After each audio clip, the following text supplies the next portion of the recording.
Point of ஆர்டர்ல பதில் கூறுவதற்கு அனுமதிக்க வேண்டும்.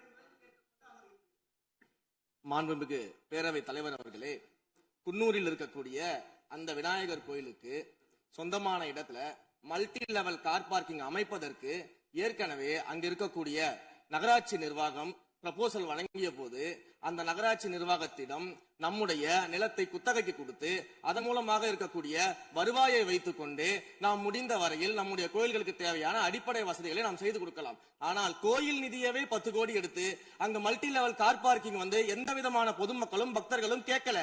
பக்தர்களும் பொதுமக்களும் கேட்பதெல்லாம் கோயிலுக்கு உள்ளே சென்று மனநிறைவோடு தரிசனம் செய்துவிட்டு வெளியே வரும்பொழுது அவர்களுக்கு தேவையான அடிப்படை வசதிகளை தான் பக்தர்கள் கேட்டுக் கொண்டிருக்கிறார்கள். அதை செய்தாலே போதுமானது. மாநில எதிர்கட்சி தலைவர் பேசுகிறீங்க. போதுங்க. நீங்க சொன்னீங்க விளக்கம் சொல்லி திருப்பி இதை நான் அனுமதிக்க முடியாது. மாண்பு எதிர்கட்சி தலைவர் பேசுங்க. வேண்டாம், போதும். நீங்க பதில் சொல்லிட்டீங்க பாருங்க. மல்டி லெவல் கார் பார்க்கிங் தேவைன்னு அவர் இல்லைன்னு சொன்னாரு. ஏன் போட்டு நீங்க சொல்லிட்டீங்க.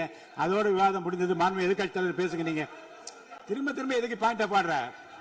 இனிமே எதிர்கட்சி தலைவர் பேசி முடிக்கிற வரைக்கும் குறுக்கீடுகள் அவசியம் இருந்தால் அனுமதிப்பேன். அனுமதிக்க முடியாது. எதிர்கட்சி தலைவர் பேசலாம்.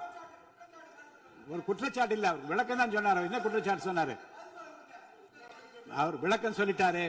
மாண்பு எதிர்கட்சி தலைவர் நீங்க பேசலாம்.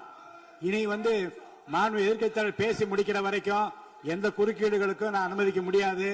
அவசியம் ஏற்பட்டால் விதிகள் உட்பட்டு அனுமதிக்க வேண்டிய உரிமை எனக்கு இருக்கிறது. இப்போது மாண்பு எதிர்கட்சி தலைவர் பேசலாம். சொல்லிட்டீங்க. நீங்க பதில் பாருங்க. அவர் சொன்ன உடனே நீங்க பதில் சொல்லிவிட்டீர்கள். குற்றச்சாட்டு அல்ல, விளக்கம் சொன்னார் அவரு. 10 கோடி ரூபாய்க்கு இந்த இடத்துல 10 கோடி ரூபாய்க்கு கோயில் பணத்தை எடுத்து ஏன் பயன்படுத்தினீங்க? அது வேற எதுக்கு பக்தர்களுக்கு பயன்படுத்தி விளக்கம் சொன்னார். அவ்வளவுதான். குற்றச்சாட்டு எப்படி வராது?